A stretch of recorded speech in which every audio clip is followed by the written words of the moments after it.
Saudi আরবের সাথে মিল রেখে মধ্যপ্রাচ্যের দেশ কাতারে শুরু হয়েছে পবিত্র মাহে রমজান। রমজান ঘিরে বাংলাদেশি রেস্তোরাঁয় চলছে বিশেষ মূল্য ছাড়। প্রথম রোজাতেই ইফতার সামগ্রী কেনার জন্য প্রবাসীরা ভিড় জমিয়েছেন বিভিন্ন রেস্তোরাঁয়।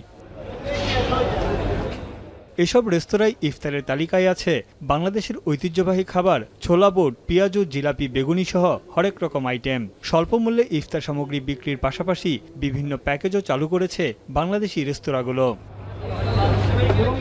প্রবাসে বসে মুখরোচক দেশীয় ইফতারের স্বাদ নিতে পেরে খুশি প্রবাসী বাংলাদেশিরা। এদিকে রেস্তোরাঁ ব্যবসায়ীদের আশা রমজান মাস জুড়ে ভালো বিক্রি হবে তাদের।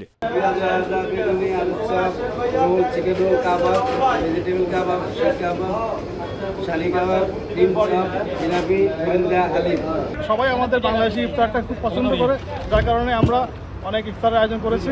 বাংলাদেশের সুস্বাদু খাবার এবং বাংলাদেশের স্বাদে ইফতার রেডি করছে। আলহামদুলিল্লাহ আমাদের ছিল অনেক ভালো হয়েছে।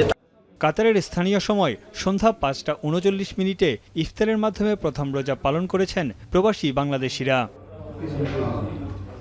এখন কাতার।